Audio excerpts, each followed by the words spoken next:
Very good afternoon. I hope all are doing good.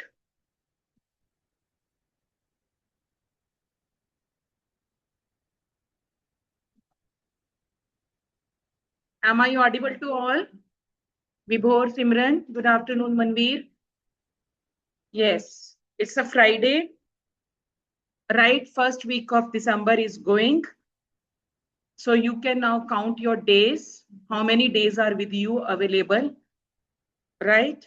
अपने पास, I will suggest you all कि जहां पे भी आप पढ़ते हो वहां पे एक टेबल कैलेंडर या वॉल कैलेंडर लगा लो अपना.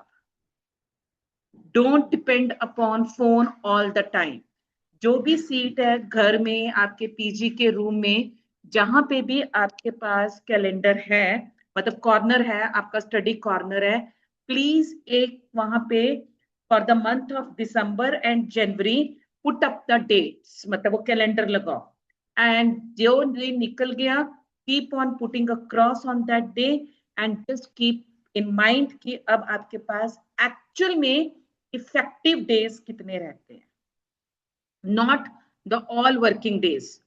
आपके पास टोटल इफेक्टिव डेज कितने हैं और आप अपने टारगेट से अभी कितना पीछे हो.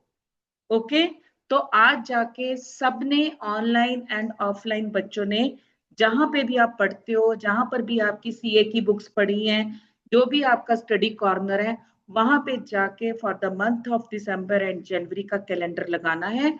एंड जहां जहां पे डेट्स निकल गई हैं अपने टाइम टेबल के हिसाब से आपने उसको फॉलो अप करना है कि I have done, I have not done, and my these days are gone and my these days are left.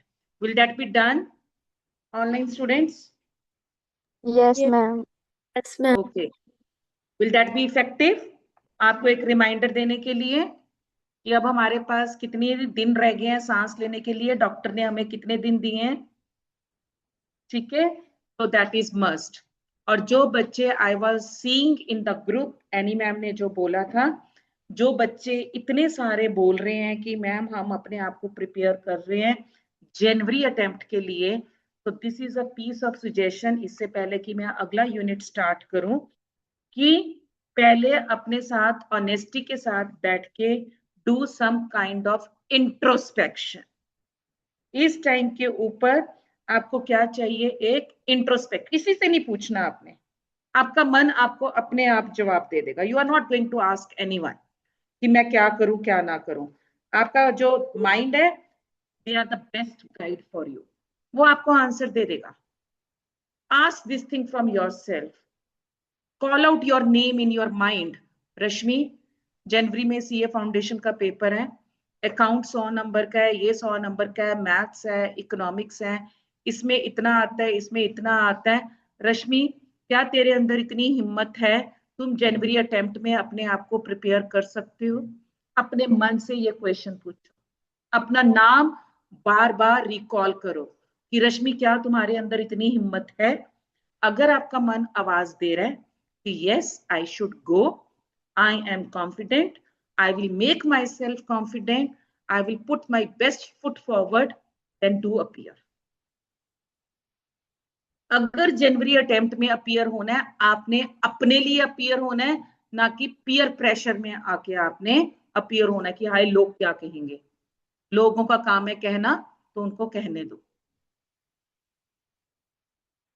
Because personally, honestly, if I am going to tell my feedback, there are so many names, और उसमें से कुछ बच्चे ऐसे हैं जिसके बारे में I am not at least confident कि उनको जनवरी अटेम्प्ट में बैठना चाहिए. कुछ नहीं फर्क पड़ेगा 2 महीने में. Okay, so reconsider your choice and go for the best. But अगर आपने, last thing before I am going to negotiate with you today, the last thing, एक बारी आपने अपने मन से आवाज दे ली कि मेरे को सिर्फ जनवरी अटेम्प्ट में ही बैठना है और ये जनवरी अटेम्प्ट 2026 है, मेरे को इसको एक ही बारी में फतेह करना है, फिर कोई गोइंग बैक नहीं है, फिर मैंने पीछे मुड़ के नहीं देखना. मेरे को चाहे उसके लिए 8 घंटे पढ़ना पड़े, चाहे मेरे को उसके लिए 12 घंटे पढ़ना पड़े, मैं तैयार हूं. ओके बेटा, चलो जी, एनी डाउट टू एनीवन? कल वाला चैप्टर सबको क्लियर था जी? Non tariff measures, were they clear to all? Yes, ma'am. Okay, what is VER? What is the full form of VER? Voluntarily export restraints. Okay, what do we mean by the term embargoes? Total ban. Okay, what was the other things we have done? What is the difference between tariff and non-tariff? What is the difference between tariffs and non-tariffs? Tariff means tax. Non-tariff means rules and regulations. Non-tariff measures and non-tariff barriers, are they same thing? No. Who is the part of whom? Non-tariff barriers is the part of non-tariff measures. Okay. And then how many type of non-tariff measures we have? Technical and non-technical. Under technical, how many types do we have? Two. Name them. SPS and TBT. What is the full form of SPS? Sanitary and phytosanitary. What is this meant for? Human, plant, and animal health. And what is your technical TBT? Technical barrier, right? It is meant for whom? Food and non-food. Okay. उसके बाद आपके पास non technical measures आ रहे थे and then last but not the least आपके पास क्या थे? Export related measures. Okay, I hope this was all clear to the students. Yes. Yes, ma'am. Okay, great. Tomorrow reminder, you have a full syllabus stats test. I am taking, मेरे पास बहुत सारे doubts आ रहे हैं बच्चों के. I am glad कि बच्चे MTP भी कर रहे हैं, बच्चे स्कैनर भी कर रहे हैं. बस ऐसे ही लगे रहो. ओके, रुकना नहीं है, बस आगे बढ़ना है. कभी आपका मोटिवेशन लेवल डाउन जाएगा 1%, कभी 2% से अप भी जाएगा, राइट? बस रुकना नहीं है. तो I am coming to that point only. ठीक है, अब प्रॉब्लम क्या है कि कितने बजे है, इससे पहले कि मैं क्लास स्टार्ट करूं. एज सच, हाँ जी बोलो. Wait, as such scheduled my class 12:30 है. I will try my best to be here at 12:30. मेरे को किसी की क्रीमेशन पे जाना है, शेड्यूल्ड फॉर 12. तो जितनी जल्दी मैं वहां से आ सकी I will be here. Okay, but class भी मेरे को इकोनॉमिक्स की लेनी ही लेनी है. मेरे को आगे सिलेबस करवाना है, आगे उसको डिसकंटिन्यू नहीं करना. तो जो भी इंस्ट्रक्शंस होंगी I will upload in the group. But just mind it कि 12:30 ऑनवर्ड्स आपकी इकोनॉमिक्स और स्टैट्स टेस्ट है. स्टैट्स आपका 40 मिनट्स का टेस्ट होगा. 40 questions will be there. I will have a stopwatch over here and within that stopwatch exact time पे जब वो शुरू होगा उसके एग्जैक्ट 40 मिनट्स के बाद आपको पेन डाउन करना ही करना. And those who are here offline, you are all going to appear offline test. I will discourage to appear for online. I will give all the instructions in the group. Am I clear to all? Yes, Online ma'am. student. Okay, test will start at 12:30 only. So be here at 12:30. Okay, so your test is going to be for 40 minutes. Means maximum it has to be done by 1:15. Done? चलें आगे जी. अब कोई और doubt? अब बेटा मेरे पास unit 3 है. Unit 3 is your trade negotiations. A totally all together a different topic. आप सबने क्या देखा कि हम इंटरनेशनल ट्रेड करते हैं. इंटरनेशनल ट्रेड में मेरे पास क्या है? ट्रेडिंग है. And this trading is based upon what? It is based upon your specialization. जब आपकी स्पेशलाइजेशन है तो स्पेशलाइजेशन में आपके पास एक एब्सोल्यूट एडवांटेज आता है और दूसरा वर्ड आपके पास आता है कंपैरेटिव एडवांटेज. जब आपके पास एब्सोल्यूट एंड कंपैरेटिव एडवांटेज आता है तो आप उसमें कैलकुलेशंस कैसे करोगे? With effect from gains from trade. कि जब आप वो ट्रेडिंग कर रहे हो उस ट्रेडिंग को करने के बाद आपको अल्टीमेटली क्या गेन मिलने वाला है। ओके, इससे पहले मैं ट्रेड नेगोशिएशन के चैप्टर को पकड़ूं, लेटेस्ट एग्जांपल इसकी अगर मैं आपको दे सकती हूँ, कल इंडिया में किसने लैंड किया है? Who has landed to India yesterday? देखो आप न्यूज़पेपर नहीं पढ़ते हो। Ma'am Putin. पुतिन ने लैंड किया, रशिया प्रेसिडेंट, राइट। तो अब क्या है कि बार बार उसमें हेडिंग्स क्या आ रही हैं कि as after 4 years Putin has landed to India and mister honourable Modi ji and Putin ji are considered, और India and Russia are considered as a very good friends. तो बहुत बहुत बड़ी बड़ी ट्रेड डील्स होने वाली, right. What is the purpose? ये मैंने पहले भी आपको इतनी बारी बताया कि एक दूसरे की कंट्रीज में अगर हम जाते हैं, the purpose is not a tourist कि मैं घूमने जा रही हूँ वहां पे। पर्पस क्या होता है? ट्रेड नेगोशिएशंस करना, ट्रेड डील करना। And for your information, India का जितना भी डिफेंस सिस्टम है वो किसके ऊपर डिपेंड करता है? रशिया के ऊपर डिपेंड। जितने भी हमारे वेपन्स हैं, एयरक्राफ्ट्स हैं, कुछ भी हैं, उसका बेस, उसका प्लेटफॉर्म हमारे पास कहां पर है? That is from Russia. And it is expecting कि India Russia is going to have a great trade negotiation out of this 3 days meeting.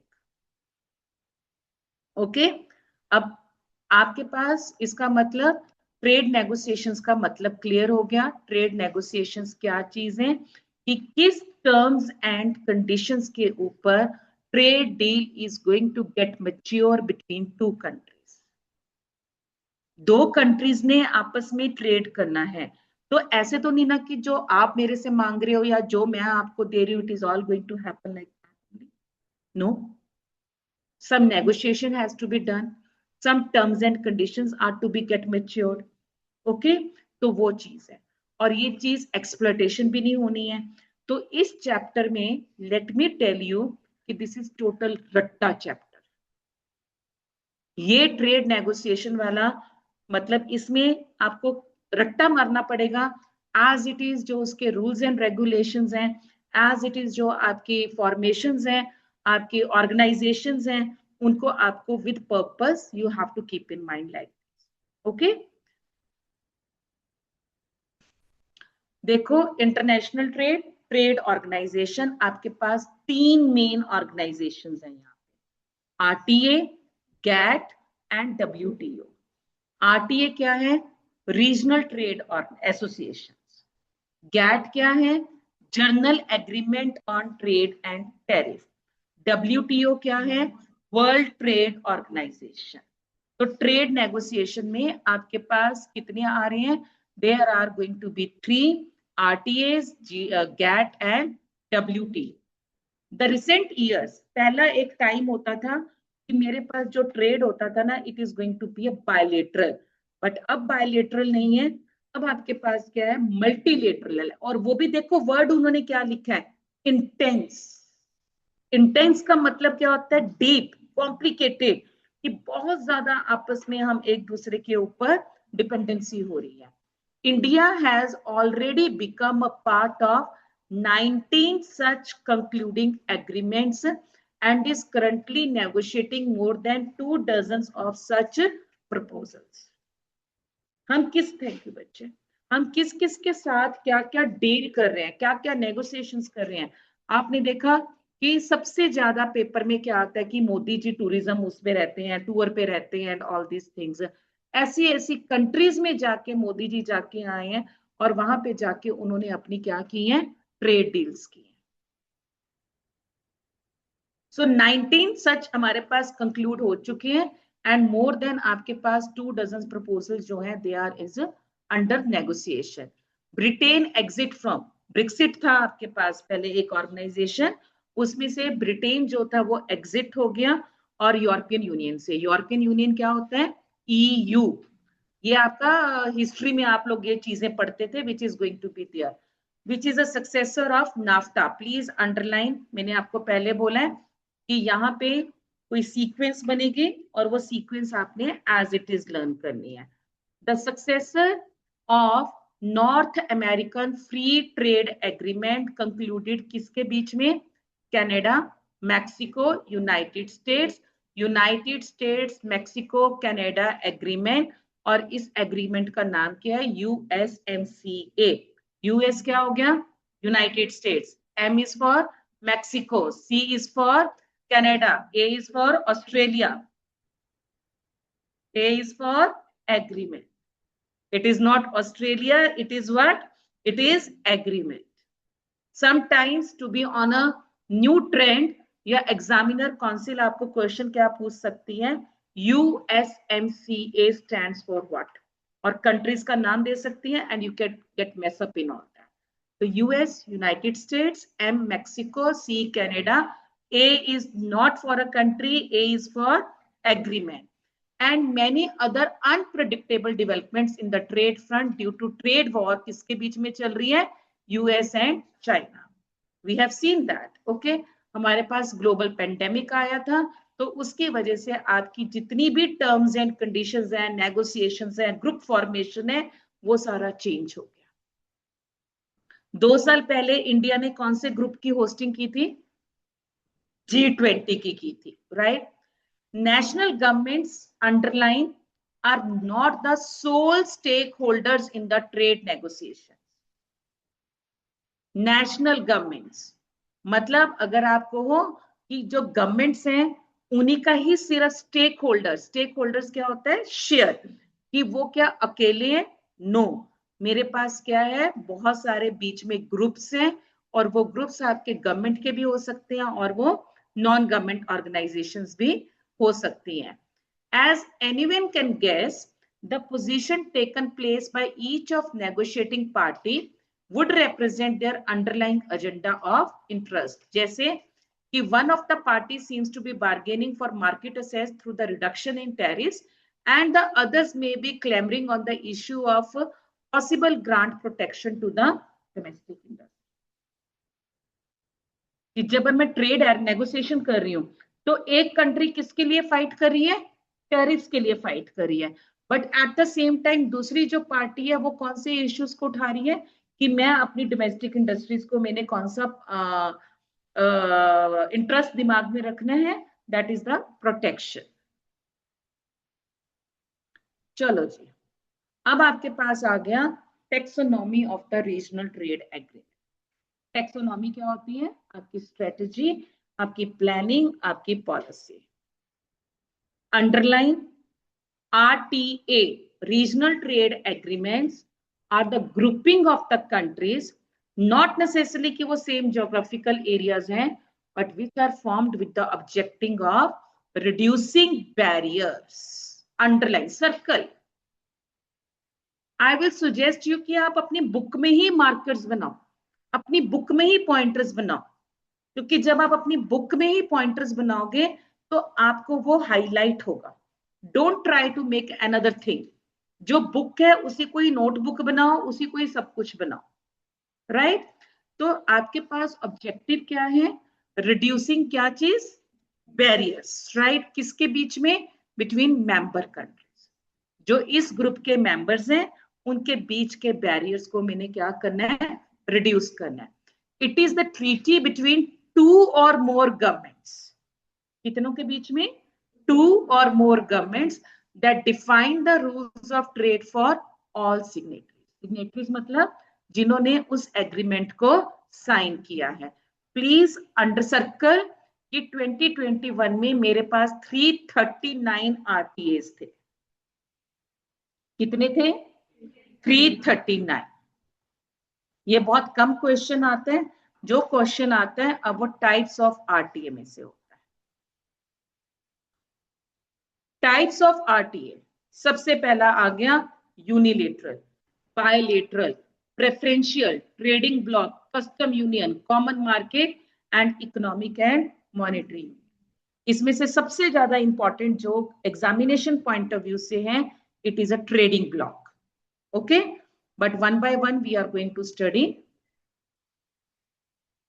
सबसे पहला आपका आ गया unilateral, under which importing country offer trade incentives in order to encourage the exporting country to engage in the economic activities, इसमें GPS आ गया। GPS कहां पे था, हमने पढ़ा था टैरिफ बैरियर्स में। Generalised system of preferences, sorry, जो अभी करंट में चल रहा है। Very good answer, I was about to say the same. जब आपने देखा था एमएफएन और प्रेफरेंशियल ट्रेड एग्रीमेंट, तो प्रेफरेंशियल ट्रेड एग्रीमेंट का लास्ट लाइन आपकी जो मैंने आपको अंडरलाइन करवाई थी कि एट प्रेजेंट, जब मैंने जीपीएस बोला था, ओके, तो GPS is the one which is currently in practice, but GPS नहीं है, वो क्या है, GSP, generalise system of preferences. तो यूनिलेटरल ट्रेड एग्रीमेंट्स में क्या है, importing country offer trade incentives to encourage the exporting country, very simple। उसके बाद आ गया बायलेटरल। बायलेटरल का मतलब क्या होता है, to, means I am going to set the rules and regulations, किसके बीच में, टू कंट्रीज, ट्रेड ब्लॉक्स और अ कंट्री, किसी के बीच में भी हो सकता है। There may be limited to certain goods and services और trade barriers. Please don't forget about the examples. For example क्या है, EU South Africa Free Trade Agreement, ASEAN, very important, it is a India's free trade area। तो ये किसके under आते हैं, bilateral के under. Third one आ गया regional preferential trade agreements. ये मत कहना कि मैम रट्टा नहीं लगता, I am giving you a solution over here. जब सारा काम करके थक जाओगे, कुछ करने को मन नहीं करेगा, ठीक है, लॉन्ग ब्रेक लेना एक, राइट, सो जाना, लॉन्ग ब्रेक मतलब सो जाना। जब उठोगे, फ्रेश माइंड से उठोगे, just 2 times I am telling you read this chapter, simple read, fresh mind से, एग्जॉस्टेड माइंड से नहीं, फ्रेश माइंड से 2 times take the reading, okay, it will be automatically learn. और एक अंदर की बात बताऊं, हंसोगे नहीं, हंसना होगा हंस लोगे, ठीक है, बट सेल्फ एक्सपीरियंस्ड बात कह रही हूँ, and this is the best solution. जब किसी चीज को रट्टा लगाना पड़ता है, और मेरे को रट्टा लगाना नहीं आता, मेरी हिस्ट्री बहुत वीक थी, ठीक है, द बेस्ट प्लेस टू मारो रट्टा, जहां पे तुम सबसे ज्यादा फोकस्ड होते हो, early in the morning when you are going to fresh up yourself, carry your book with you and मारो रट्टा over there. This is a, मतलब हंसने वाली बात है, हंसने वाली बात है तो हंस सकते हो, but I am telling you 90% आपको रिजल्ट मिलेगा, और कभी नहीं भूलोगे आप इसको, ओके। बट जिन चीजों के लिए मैं रट्टा मारने के लिए कह रही हूं, don't learn those things with an exhausted mind, learn those things with a fresh mind. तो अब क्या है, रीजनल प्रेफरेंशियल ट्रेड एग्रीमेंट्स।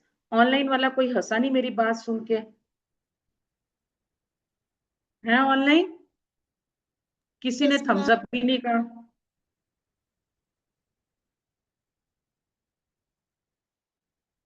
हंसी वाली बात नहीं थी, मेरे को तो कहते कहते हंसी आ रही थी। समझ आई मैंने आपको बोला क्या है, Yes, ma'am. Online, Yes. अच्छा ठीक है, ओके ओके गुड।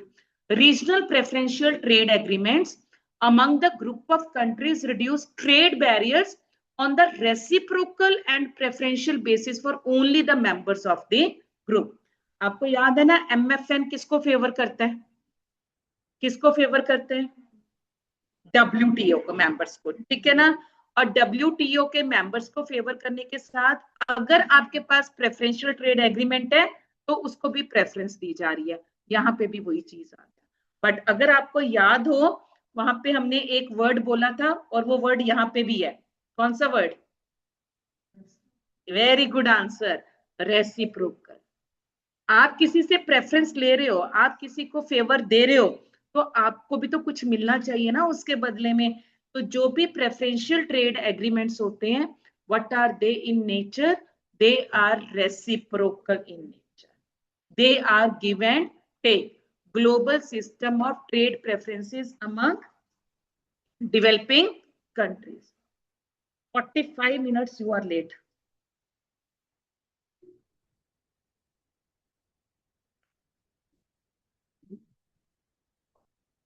उसके बाद मैंने आपको बोला था अनदर इंपॉर्टेंट ट्रेडिंग ब्लॉक। आपके पास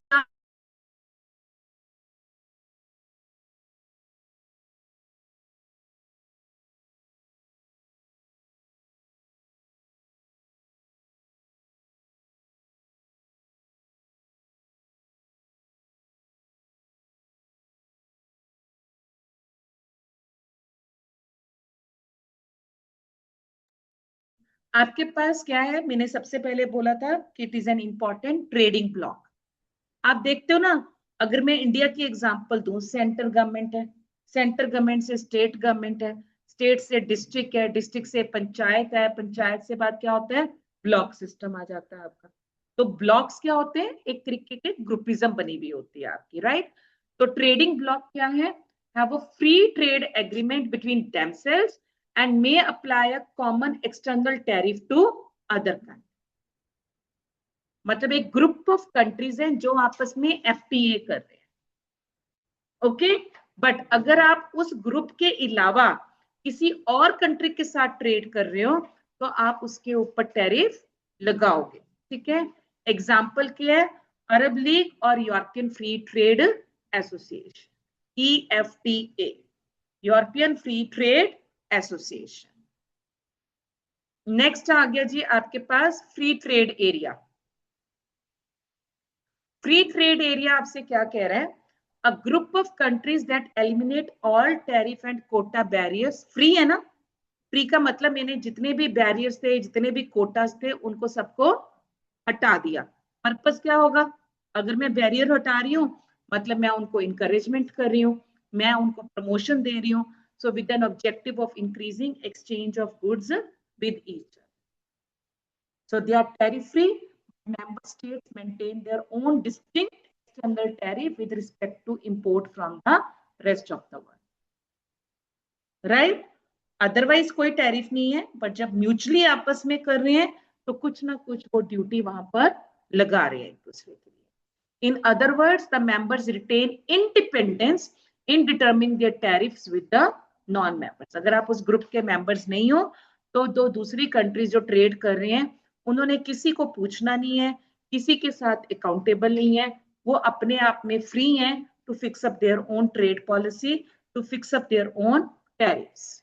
for example Asian India free trade आ गया among the 10 members of the Association of Southeast Asian Nations and ऐसे डीपली क्वेश्चंस वैसे पेपर में कम ही आते हैं, जहां पे आते हैं वो मैं आपको बता रही हूँ। नेक्स्ट आ गया आपके पास custom union. A group of countries that eliminate all the tariffs on trade among themselves but maintain a common external tariff on trade with the countries outside the union. Thus typically किसको violate कर रहे हैं वो, MFN. Read this line again. Group of countries that eliminate all tariffs on trade among themselves. अपने आप के बीच में से वो किसी को भी कोई भी टैरिफ्स नहीं दे रहे, but maintain a common external tariff जो उस यूनियन से बाहर है, राइट। तो इसको मतलब एमएफएन को क्या कर रहे हैं, वो वायलेट कर रहे हैं। The common external tariff which distinguishes the custom union from the free trade underline. Custom union और फ्री ट्रेड में क्या है, the same tariff is charge when ever a member import goods from outside the custom union.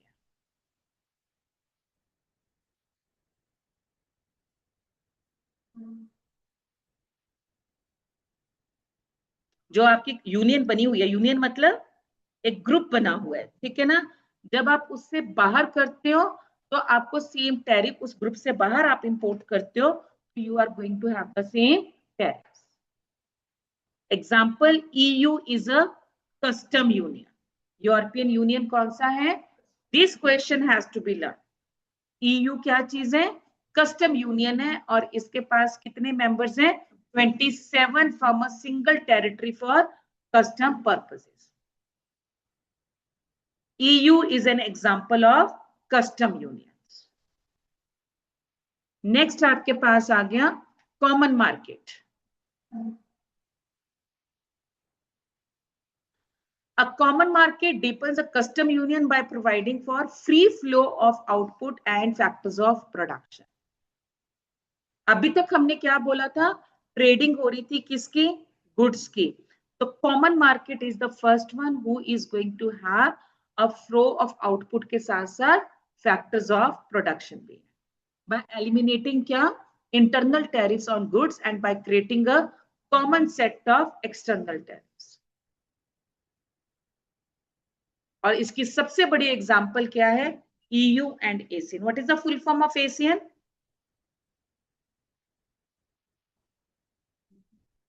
Association of Southeast Asian Nations. उन्होंने बताया हुआ है difference. अच्छा, कॉमन मार्केट मैंने सोचा उसका ऊपर वाले का कह रहे हो. कॉमन मार्केट डिपेंड्स अ कस्टम यूनियन, मतलब है तो वो कस्टम यूनियन बट उसकी एक्सटेंडेड फॉर्म है. मतलब उसको कस्टम यूनियन छोटा है और कॉमन मार्केट बड़ा है, क्योंकि कॉमन मार्केट के बीच में क्या आ रहा है? फैक्टर्स ऑफ प्रोडक्शन भी आ रहा है, अदर प्रोडक्टिव रिसोर्सेज. और वो क्या कर रहा है? इंटरनल टैरिफ्स को एलिमिनेट कर रहा है और एक एक्सटर्नल टैरिफ्स को कॉमनली डील कर रहा है. पर्पस क्या है? एक हार्मनी लेके आनी, रेगुलरिटी स्मूथली लेके आनी एंड प्लीज चेक आउट की common barriers against non members जो कि आपके पास ये है. नेक्स्ट आपके पास आ गया economic and monetary union. For a common market, the free transit of goods and services through the borders increases the need of foreign exchange operations and results in the higher financial and administrative expenses. तो इसको हम क्या बोलते हैं? जहां पे finances की जरूरत पड़ गई है, it is to be called as a monetary union. जैसे आज मेरे पास किसी एक बच्चे ने क्वेश्चन पूछा कि मैम वो था टैक्स से रिलेटेड, तो इसका आंसर बी क्यों है? उसमें था फाइनेंस कमीशन. और अगर आपको याद हो चैप्टर 7 में हमने स्पेसिफिकली देखा था कि जितने भी टैक्सेशन प्रपोजल्स हैं वो आपको कौन इंट्रोड्यूस करता है? It is to be introduced by the finance commission. तो ये चीजें एज इट इज लर्न करें. अभी तक मैंने जितने भी आप में से पढ़े हैं हार्डली एक बारी इनमें से क्वेश्चन आया है. तो जो भी आपके पास ये चीजें हैं, सिंपल एक reading to save your risk, but examination point of view में से अभी तक कोई भी मेरे को ऐसी चीज नहीं मिली which has to be underlined. Okay,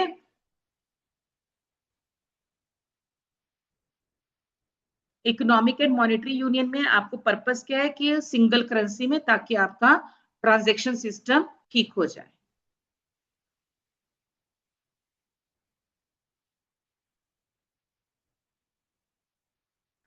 अब आ गया जी इसके बाद आफ्टर सेकेंड वर्ल्ड वॉर हमारे पास अब यहाँ पे इंपॉर्टेंट चीजें हैं. अभी तक कुछ ऐसा इंपॉर्टेंट नहीं आया था. ट्रेडिंग ब्लॉक आया था, कस्टम यूनियन आया था, वो चीजें आपने दिमाग में रखनी थी. General agreement on tariff and trade history है. हिस्ट्री को हिस्ट्री की तरह लर्न करना है. ओके, भूलना नहीं है. The general agreement on trade and tariff in goods, the working of the GATT agreements are responsible for underlying council for trade in goods. मतलब आपकी GATT की गुड्स काउंसिल है और गुड्स काउंसिल किसकी बनी हुई है? All WTO members. Technical terms हैं इसकी और ये टेक्निकल टर्म्स आपको एज इट इज लर्न करनी है बेटा. गुड्स काउंसिल, राइट, और ये गुड्स काउंसिल किसकी है? It is a representative from all WTO members. Goods council के ऐसे ऐसे करके सर्कल करते जाओ. इसके कितनी कमेटीज हैं? 10 कमेटीज हैं. कौन से आपके सब्जेक्ट्स हैं? एग्रीकल्चर है, मार्केट असेस है, सब्सिडीज है, एंटी डंपिंग है. And these committees consist of all member. तो जो गैट है it is a general agreement किसके ऊपर? ट्रेडिंग एग्रीमेंट किसके ऊपर? गुड्स के ऊपर. उसको गुड्स काउंसिल बोलते हैं. गुड्स काउंसिल में मेरे पास कौन है? WTO के जितने भी मेंबर्स हैं दे आर द रिप्रेजेंटेटिव्स. मेरे पास गुड्स काउंसिल की टोटल कमेटीज कितनी है? 10 कमेटीज हैं. और उसके बीच में एग्रीकल्चर सबसे, एग्रीकल्चर एंड एंटी डंपिंग. अब इसके बाद क्या है, also reporting to the goods council or working party on state enterprises and the information technology committee. The GATT lost its relevance. Second World War कब हुई थी? 1914 to 1919. तब ये establish हुआ था, but lost its relevance कब? By the year 1980. क्यों है? It was obsolete to the fast evolving. मतलब जैसे जिस स्पीड से इकोनॉमी एवोल्यूशन हो रहा था, तो उसके साथ ये कॉप अप नहीं कर पाया. International investment had expanded. Intellectual property rights and trade and services were not covered by GATT. World merchandise trade increased by leaps and bounds and was beyond its scope. The ambiguities in the multilateral systems could not be heavily exploited. Liberalizing agriculture trade was not successful. तो अब आ गया आपके पास Uruguay round and the very very important बेटा, एक एक मैं आपको सीरियल नंबर में अंडरलाइन करवाऊंगी. मतलब मिसकंसेप्शंस, मतलब उसकी गड़बड़ियां, मतलब आपका कुछ और ओपिनियन है, आपका कुछ और ओपिनियन है, तो हर एक की अपनी अपनी ओपिनियंस हैं, अपनी अपने थॉट प्रोसेस है, उसमें बहुत ज्यादा इनकम्प्लीट स्टेटमेंट्स होना, हाँ, कॉम्प्लिकेटेड मतलब गलतियां होना ज्यादा, लैक ऑफ क्लैरिटी. ओके, अब आपके पास बेटा जो चीज आ रही है, एक एक करके उसको नंबर 1 पॉइंटर, नंबर 2 पॉइंटर ऐसे करना है हमने. द गैट क्या था 1980 में, ये याद रखना, it was being changed. Okay, the need for a formal international organisation is more powerful and comprehensive was felt by many countries by the late 80s. Having settled the most ambitious negotiating agenda that covered virtually every outstanding trade policy. So Yrge Round, the biggest world trading system, the biggest reform, कहां पे आया था? It was Yrge Round.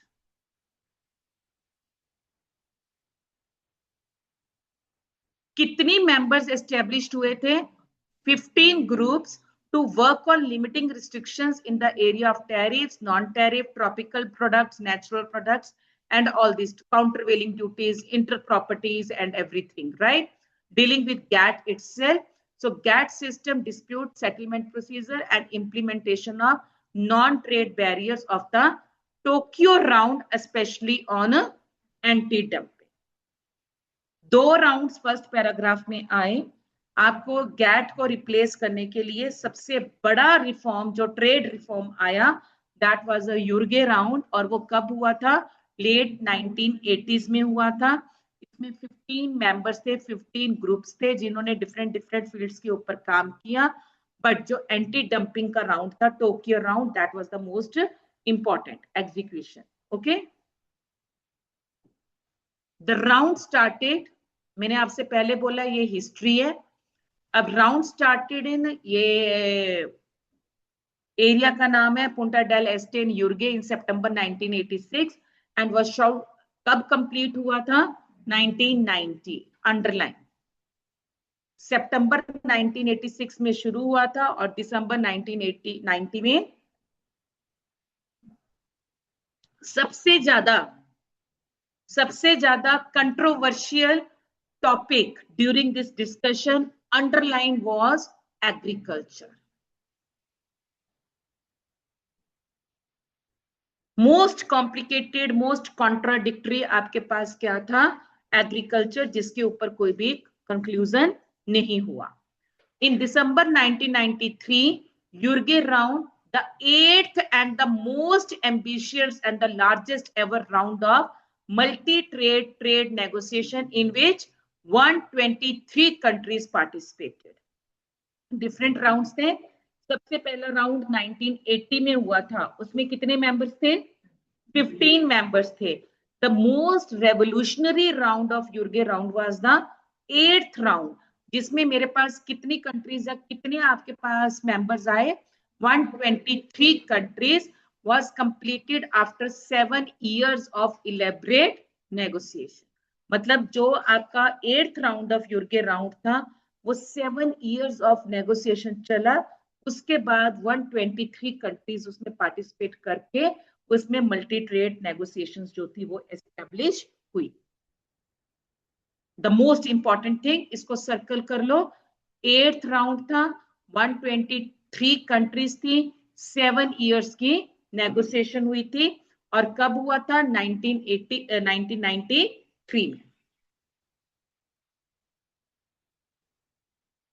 Okay जी। The agreement was signed by most of the countries and took effect. It is marked.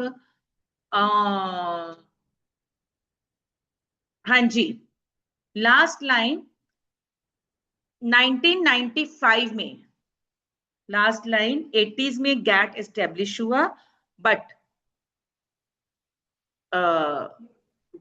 यूरगे round आया, मतलब 1980s में gate को replace किसने किया? यूरगे राउंड ने, ठीक है। 1980s में आया, 1995 तक वो चला, बट 1995 में मेरे पास किस चीज का बर्थ हो गया? WTO का, which is a single institutional encompassing the GATT as modified by the Uruguay round. मतलब क्या किया कि मेरी जर्नी कहां से शुरू हुई? ट्रेड नेगोशिएशन की, गैट से। गैट के बाद मेरे पास क्या आया? यूरगे राउंड के डिफरेंट डिफरेंट राउंड्स आए, और डिफरेंट डिफरेंट राउंड्स के बाद अल्टीमेटली उसको कंक्लूड करा गया, किसमें, किसका बर्थ हुआ? WTO का।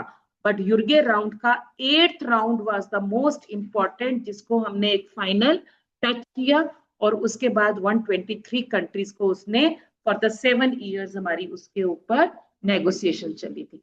ये चीजें ट्राई करो कि यहीं पे यहीं लर्न हो जाए। Am I clear online students? Yes, Yes. ma'am. Yes, ma'am. अब आपके पास आ गया जी WTO। कब हुआ था WTO के ऊपर अटैक? 9/11 अटैक इज फेमस, आपको याद है ना? ओसामा बिन लादेन WTO के ऊपर अटैक किया था 11th सितंबर। ओके, और जब बैरक ओबामा था, ही वाज द वन जिसने जाके पाकिस्तान में जाके ओसामा बिन लादेन को खत्म किया था। मतलब अमेरिका है नहीं, ये एग्जाम में नहीं आएगा, ठीक है? हाँ, तो ये WTO इज फेमस फॉर, मतलब वैसे तो फेमस है ही है, बट इसकी जो सबको पता चला जो इसके बारे में, that was 9/11 attack, terrorist attack. पूरा इसका टॉप जो विंग था वो उड़ा दिया गया था। The WTO is a global international organization dealing with the rules of trade between countries. It is the heart, or the its heart क्या है?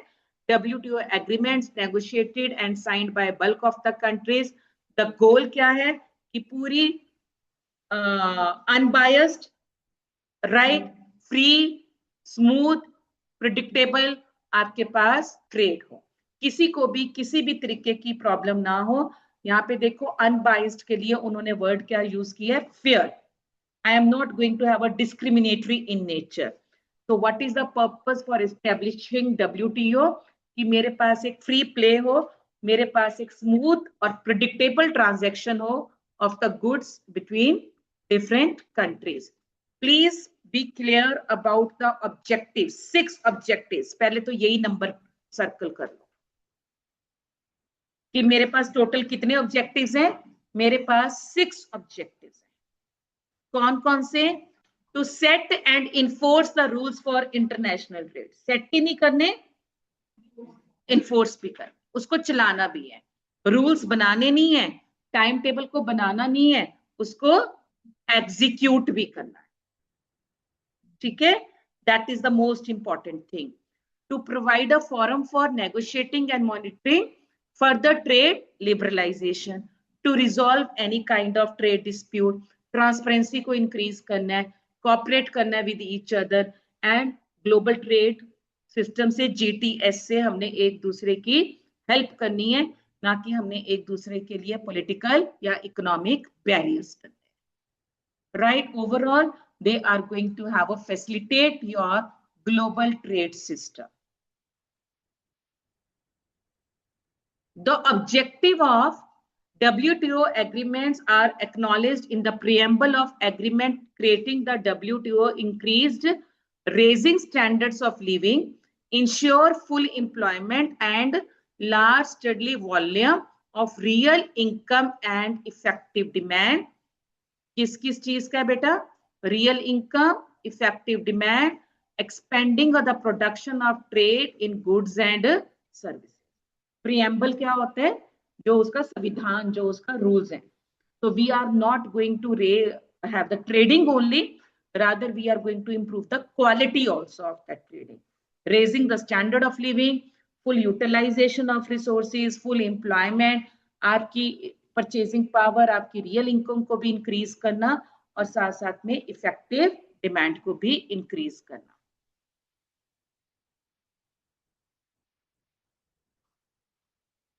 अनदर टेक्निकल पॉइंट, और इसमें से एक क्वेश्चन आपका आता ही है। अब आ जाओ जी, स्ट्रक्चर ऑफ WTO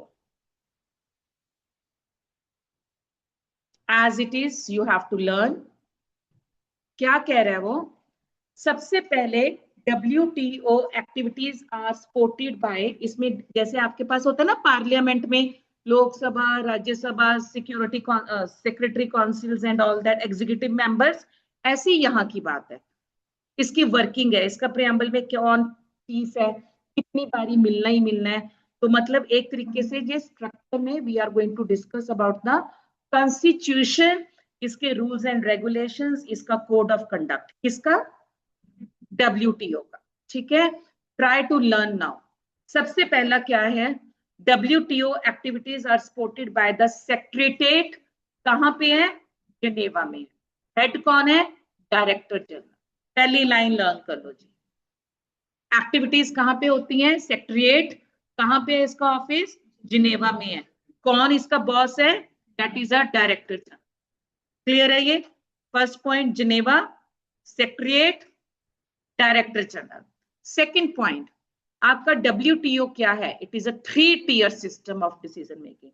3 tier मतलब 3 लेवल्स के ऊपर आपके पास क्या है? 3 tier system. Top level decision making is the underline ministerial conference. The top, इसको नंबर 1 डाल लो, ministerial conference, which can take decision on all the matters under any of the multilateral trade agreements. Ministerial conference is the top level, जो जहां पे भी जब मर्जी किसी भी ट्रेड के रिलेटेड अपना डिसीजन ले सकती है।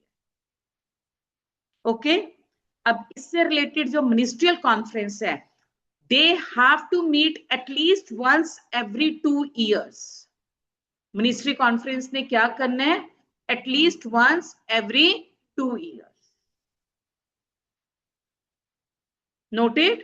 किसने 2 साल में एक बारी कम से कम मिलना है? मिनिस्ट्रियल कॉन्फ्रेंस कौन है? टॉप लेवल किसकी? किस चीज में टॉप लेवल? डिसीजन मेकिंग में, रूल्स मेकिंग में। कितना लेयर सिस्टम है? 3 tier सिस्टम है मेरे पास। ठीक है, इसका लोकेशन कहां पे है? जिनेवा में है। कौन लेता है? Secretariat, director general. Okay, first हो गया आपका। फर्स्ट आपका कौन है टॉप लेवल के ऊपर? Ministerial conference. उसके बाद आ गया जी सेकंड लेवल। सेकंड लेवल क्या है? General council. मिनिस्ट्रियल कॉन्फ्रेंस 2 साल में कम से कम एक बारी मिलना है, जबकि general council has to meet और they can meet several times in a year at the Geneva headquarter. जब जरूरत है, जैसे मर्जी जरूरत है, they can meet. This is no restrictions on the number. किसको? जनरल काउंसिल को। और जनरल काउंसिल क्या करती है?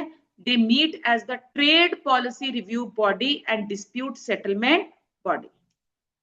कोई डिस्प्यूट आ गया, किसी भी तरीके से कोई पॉलिसी को, ट्रेड पॉलिसी को रिव्यू करना है, तो वो कौन करेगा? General council. पहला कौन था? उसने कब मिलना है? कम से कम एक बारी। दूसरा कौन है? General council.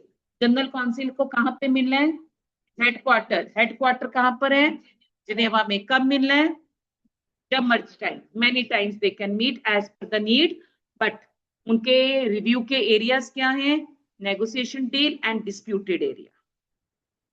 ओके, जहां जहां पे डिस्प्यूट है, ट्रेड डिस्प्यूट है, वो कौन सॉर्ट आउट करेगा? लड़ाई कौन खत्म करेगा? General council. थर्ड आ गया जी आपके पास, that is the goods council, service council and intellectual property. TRIPS is the very very important term. Goods council, service council and intellectual property council.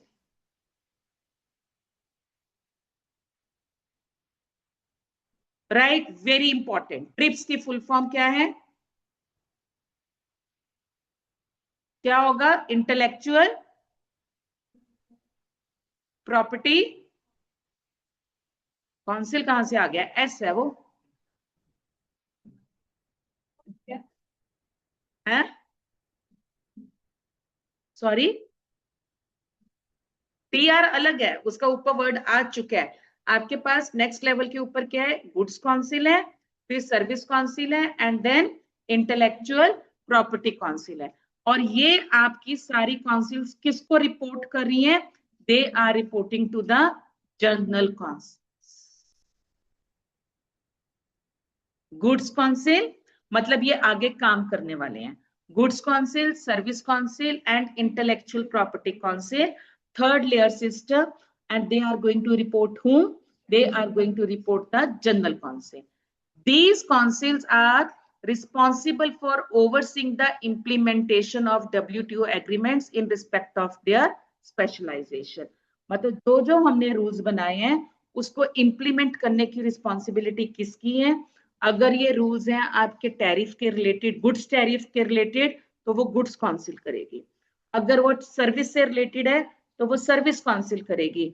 और अगर वो इंटेलेक्चुअल प्रॉपर्टी के अंडर है तो वो इंटेलेक्चुअल प्रॉपर्टी काउंसिल करेगी। Okay, right. मतलब आपकी काउंसिल का जो वर्किंग पैरामीटर है वो कौन है? Third layer. दिमाग है वो किसके पास है?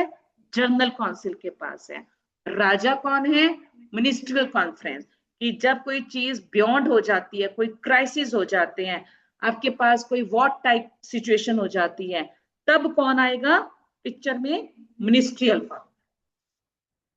Okay, right. The WTO Secretariat maintains working relations with almost कितनी organizations हैं? 200 in ranging from statistics, standard, getting technical assistant and everything.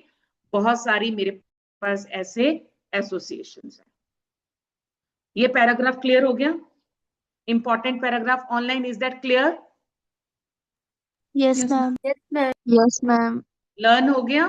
Clear तो छोड़ो, लर्न हो गया? Yes, ma'am. The WTO accounting for underline 95% of the trade currently। आपके पास कितने members हैं? 164 मेंबर्स हैं। 160, ये क्वेश्चन आता है। 164 मेंबर में से 117 कंट्रीज कौन है? डेवलपिंग कंट्रीज हैं, राइट, और सेपरेट कस्टम टेरिटरीज हैं, और 24 जो हैं वो नेगोशिएटिंग मेंबरशिप है। The WTO agreements are have been ratified in all member parliaments। क्या लर्न करना है? 95 आपके पास जो वर्ल्ड ट्रेड की 95% किसके अंडर है? WTO के अंडर है। कितनी कंट्रीज हैं? 164 है। 164 में से कितनी डेवलपिंग कंट्रीज हैं? 117 है। एंड 20 और या आपके पास कोई कस्टम टेरिटरीज हैं, और 24 इनके साथ मेरी नेगोशिएटिंग मेंबरशिप। 164, 117 एंड 24। अब आपके पास आया heart of this chapter. Okay, soul तो पढ़ ली, आत्मा पढ़ ली, अब दिल पढ़ लेते हैं।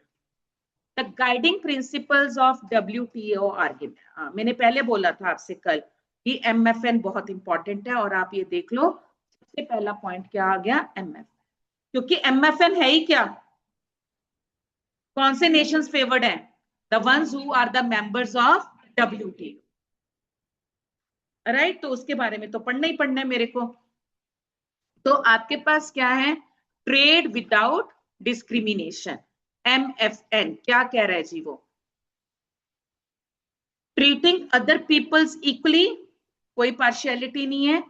Agreements countries cannot normally discriminate between their trading partners, grant someone a special and you have to do the same for all.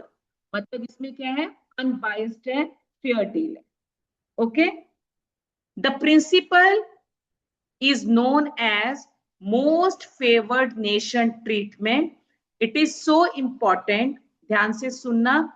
The first article of General Agreement of Tariff and Trade which governs trades in goods. Goods Council पढ़ा था ना हमने, GATT का आपके पास क्या था, Goods Council था.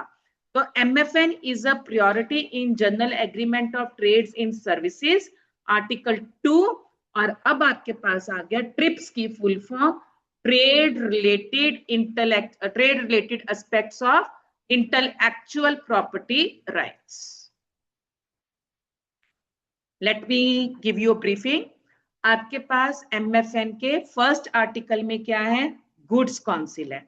सेकंड आर्टिकल में क्या है, सर्विस काउंसिल है. फोर्थ आर्टिकल में क्या है, इंटेलेक्चुअल प्रॉपर्टी राइट. हमने पढ़ा था ना अभी WTO के, से पहला टायर कौन था, मिनिस्ट्रियल कॉन्फ्रेंस. सेकंड कौन था, जनरल कॉन्फ्रेंस. थर्ड कौन थे, goods council, service council and intellectual.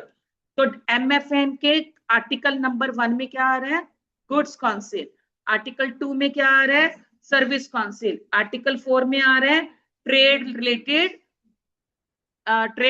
Aspects of intellectual property rights, trips. Okay, ये आर्टिकल 4 है. Although in each agreement the principle is handled slightly differently, but these three agreements जो करते हैं वो WTO के तीनों agreements को all together carry करते हैं. Article 1, Article 2 and Article 4. Good Council, Service Council and TRIPS. Okay जी. अब इसके बाद some exceptions आपके पास क्या हैं. For example, country can set up free trade only to goods traded within the group. Free trade वो क्या कह रहा है, एग्रीमेंट सिर्फ उस कंट्री के लिए अलाउड है जो विद इन द ग्रुप है. Discriminatory against the goods from outside. और they can developing country special access to their market. क्योंकि मेरे को एक इक्वल चांस देना है, फेयर चांस देना है. जो डेवलप्ड कंट्री हो चुकी है तो ओके है, बट अगर डेवलपिंग है और उसको मेरी जरूरत है तो I can give a free access to the developing nations. Barriers against unfair products and in service countries are allowed in limited circumstances to discriminate, but agreement only permit. Underline last line. MFN means that every time a country lowers a trade barrier or open up the market, it has to do for the same goods or services for all trading partners, which is rich or poor, weak or strong. मतलब हर बारी मेरे को क्या करना पड़ रहा है, अपने ट्रेड बैरियर्स को लो करना पड़ेगा या चेंज करना पड़ेगा, चेकिंग इट आउट कि मेरे ट्रेडिंग पार्टनर्स कौन है.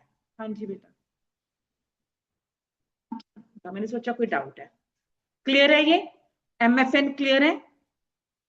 MFN में क्या चीज पढ़ी हमने, क्या पढ़ा हमने, goods council, article 1 service council, article 2 and article 4 trades.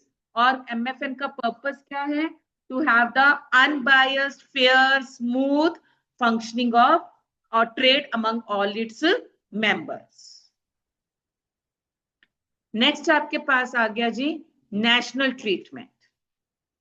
अब नेशनल ट्रीटमेंट आपसे क्या कह रहा है,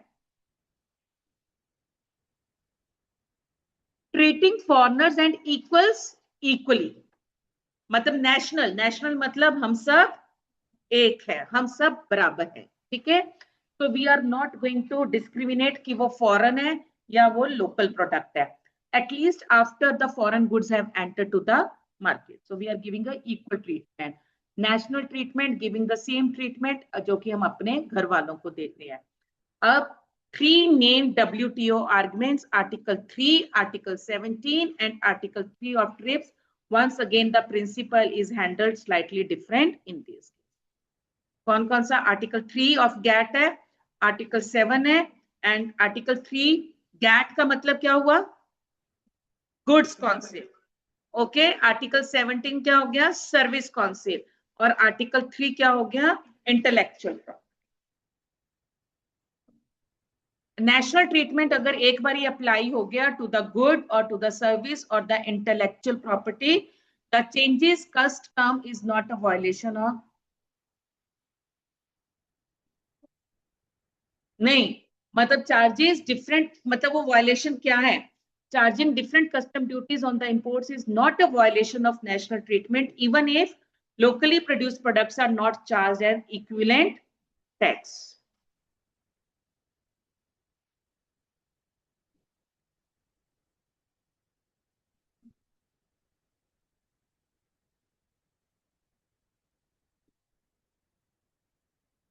Three 353 overview of the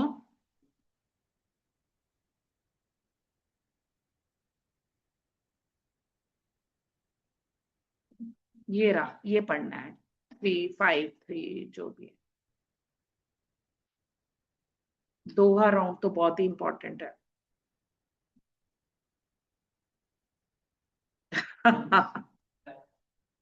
अच्छा ठीक है.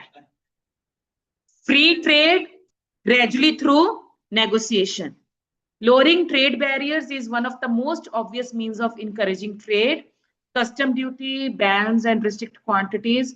First time to red tapeism को रोकने के लिए underline the word. The WTO agreements allow countries to introduce changes gradually. किसके through? Progressive liberalization. Please underline the word progressive liberalization. मतलब कि धीरे धीरे हम अपनी चेंजेस को इंट्रोड्यूस कर रहे हैं. Developing countries are usually even a longer to fulfil their obligation. तो फ्री ट्रेड में जब मेरी कोई भी नेगोशिएशन है उसको ग्रेजुअली एंड इवेंचुअली मैं करने जा रही हूं, तो what is that called as progressive liberalisation. Predictability through binding and transparency.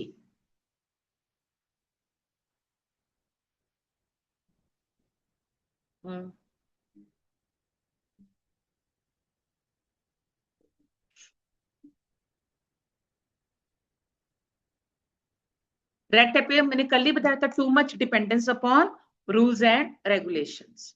जब आप गवर्नमेंट रूल्स एंड रेगुलेशंस के ऊपर बहुत ज्यादा डिपेंड करते हो तो what is that called as? That is called as a red tapism.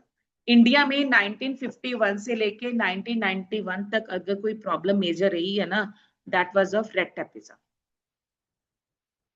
Right? Akshay Kumar की मूवी देखी है खट्टा मीठा, जिसमें वो पीडब्ल्यूडी कॉन्ट्रैक्टर होता है. कभी फ्री टाइम हुआ तो देख लेना. The best example for bureaucratic control and red tapism. हाँ जी. Predictability through binding and transparency. Prediction करना कि yes the market is going to be behaved like this. किसके थ्रू? बाइंडिंग मतलब रिस्ट्रिक्शंस पुट अप करना. ट्रांसपेरेंसी मतलब सब कुछ साफ है, सब कुछ दिखता है. ठीक है. Sometimes promising not to raise a trade barrier can be as important as lowering one, because the promise gives the businesses to clear a view of their future opportunities. हम हर साल अपना बजट डिक्लेयर करते हैं. किसके लिए? To give you a vision, to give you a picture clear कि आपके पास future में क्या अपॉर्चुनिटीज आने वाली हैं. With stability and predictability, investment is encouraged, jobs are created and consumers may enjoy full benefits of competition. क्योंकि transparency भी है और आपको अपने रिसोर्सेज के बारे में पता है, आपको पता है कि मैं कहां पर स्टैंड करती हूँ, रूल्स एंड रेगुलेशंस आपके पास क्या है. When countries agree to their markets for the goods and services, they bind their commitments. Bind का मतलब जुड़ जाना. आप अब किसके साथ जुड़ गए हो? सीए के साथ जुड़ चुके हो, आपकी कमिटमेंट क्या है, सीए बननी है, तो you are a member of the CA group. Okay, तो आप बाइंड कर जाते हो इस कमिटमेंट के साथ कि मैं हाथ रख के कसम लेता हूं गीता के ऊपर कि मैं जो बोलूंगा सच बोलूंगा, सच के अलावा कुछ नहीं बोलूंगा, तो वो होती है binding. Okay, for goods these bindings amount to ceilings on the custom tariff rates, मतलब कि आप अपने टैरिफ रेट, सीलिंग का मतलब क्या होता है, मैक्सिमम, कि you can raise up to this limit only, आप इससे ज्यादा अपने टैरिफ्स को रेज नहीं कर सकते। Sometimes countries tax imports at a rate than the lower than the bound rates, मतलब जो bound rates होते हैं उससे कम कर देते हैं। So this is the case of developing countries. In developed countries, the rates actually charged and the bound rates tend to be the same. अगर मैं कोई भी फेवर करूंगी, it is going to happen in case of a developing nation, not in case of a developing country. Developed country तो already developed है, तो जहां पे वो केस टैरिफ लग रहा है, इट इज सेम जो आपका बाउंड है, जिसके लिए आप कमिटेड हो। Country can change it's binding not only after negotiating with its trading partners, which could mean compensating them for loss of the trade. One of the achievement of the Uruguay round of multilateral trade market was to increase the amount of trade under binding commitments. Underline the word. In agriculture, 100% of the products have bound tariffs, पूरी line important है जी आपके लिए। Agriculture जिसमें 100% आपका tariff क्या है, bound tariff, मतलब you can not raise above that. तो इसका रिजल्ट क्या हुआ, security for the traders and investors, क्योंकि आपको पता है कि आप अपनी लिमिट्स को क्रॉस नहीं कर सकते।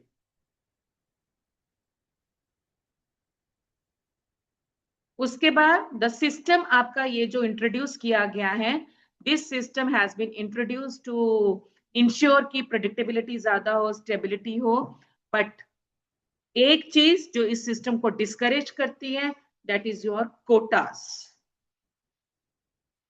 राइट। रेड टेपिज्म फिर से आ गया, और रेड टेपिज्म किसको लेके जाता है, bureaucratic control, corruption and drive. Country's trade rules is clear and public as possible. Underline. Another जो इस सिस्टम को आपको क्या करती है, डिस्करेज है, to make the countries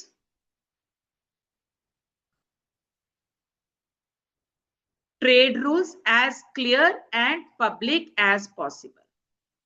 ये रूल्स बनाने हैं, बिल्कुल सिंपल, क्लियर होने चाहिए, और जितने वो ट्रांसपेरेंट हो सकते हैं, जितना वो पब्लिकली डिक्लेयर हो सकते हैं, it would be better. Many WTO agreements are required to disclose their policies and practice publicly within the country or by notifying the WTO. Surveillance system है through which trade policy review mechanism provides a further means for encouraging transparency domestically as well as a multinational level. Promoting fair competition. Rules are dictated to open, fair and distorted competition. है इसमें, चलो कोई बात नहीं, कल खत्म हो जाएगा ये चैप्टर आपका ऑनलाइन, ठीक है जी। Yes, राधिका, राइट, yes, थोड़ा yes. बोरिंग सा है, कल दोहा राउंड से फिर एक्साइटमेंट बन जाएगी।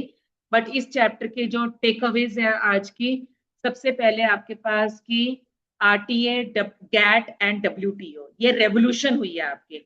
सबसे पहले रीजनल ट्रेड एग्रीमेंट्स था, फिर डब्ल्यूटीए थे, फिर डब्ल्यूटीओ था, और फिर गैट था, ठीक है, नहीं, यस, ठीक है। सबसे इंपॉर्टेंट गुड्स काउंसिल क्या है, सर्विस काउंसिल क्या है, और what is the full form of trips, जल्दी से बताओ, what is the full form of TRIPS? Trade related aspects of intellectual property system. आप राइट्स, आपके पास 3 एस्पेक्ट्स हैं, goods council, service council and intellectual property rights. कितनी countries के बीच में कितनी कंट्रीज अभी WTO के मेंबर्स हैं? 164. Okay, get well prepared for your test tomorrow. Any doubt, please clear that. और एक बात, टेस्ट अभी आपके पास 24 आवर्स हैं. ओके, थोड़ा करना, बट जितना करना उसको परफेक्शन के साथ करना. ओके बेटा, मेरी टिप को तो सुनो ना. कल के टेस्ट की टिप आपके पास क्या है? थोड़ा करो, बट जितना करोगे, मतलब ये नहीं है कि बैलेंस रखना है कि ओ रोटी भी खानी है, उसको भी खाना है, उसको भी खाना है, उसको भी खाना है. असर क्यों होएगा? टम्मी खाली रहेगी. ठीक है, आप चाहे एक टॉपिक, आपने ये टेस्ट किसके लिए है? ये टेस्ट मेरे लिए नहीं है. ये टेस्ट आपकी अपनी आउटपुट को चेक करने के लिए है, सेल्फ इवेल्युएशन के लिए है. तो आपने खुद देखना है कि मैं ये चैप्टर्स तैयार करके आया था और इस चैप्टर में से I was able to answer these many questions. Okay, ये नहीं है कि अनबैलेंस्ड ग्रोथ रखनी, नहीं, थोड़ी सी अनबैलेंस्ड ग्रोथ रखनी है, बैलेंस्ड ग्रोथ नहीं रखनी है. आपको पता है जब इंडिया और चाइना की इंडिपेंडेंट हुए थे तो India was the blessed country. सगुन कह रही है कि मैम ठीक कह रहे हो, India was a blessed country. जितने रिसोर्सेज इंडिया के पास थे वो चाइना के पास नहीं थे. बट इंडिया तो आपको पता है वसुदेव कुटुंबम, अतिथि देवो भवो. और इंडिया ने क्या बोला कि भैया जितने मेरे रिसोर्सेज हैं मैं सबके बीच में इक्वली डिवाइड करूंगा. तो अगर इंडिया के पास 2 चपातियां थी, इंडिया ने एक एक बाइट करके इंडस्ट्रीज को दे दी, एग्रीकल्चर को दे दी, सर्विस सेक्टर को दे दी, सबको दे दिया. रिजल्ट क्या हुआ? अभी तक India is categorised as a developing nation. और चाइना ने क्या किया? And this is a fact, मैं अपनी स्टोरी नहीं बता रही हूं, it is a fact. China ने क्या किया कि मेरे पास एक ही रोटी है, उस एक रोटी से maximum I can feed 2 people. मेरे पास लोग हैं 10, 8 मरते हैं तो मरने दो, मेरे को फिक्र नहीं है, पर मैं 2 को स्ट्रांग बनाऊंगा. और चाइना ने 2 को स्ट्रांग बनाया, फिर आगे 2 लोगों को रिस्पॉन्सिबिलिटी दे दी, तुम आगे 5 को स्ट्रांग बनाओ. पहले 2 को खड़ा किया. Okay, step by step. और आज चाइना देख लो कहां पे है. तो कल के टेस्ट में, अभी आपके बहुत टेस्ट होने हैं, फाइनल गोल आपका फाइनल्स है. ठीक है, तो थोड़ा करना, अपनी पोटेंशियल के हिसाब से करना, बट अपने आप को कंफर्ट जोन से बाहर निकालना. बट जितना करोगे विद परफेक्शन करना है. Am I clear? See you tomorrow at 12:30. All the best.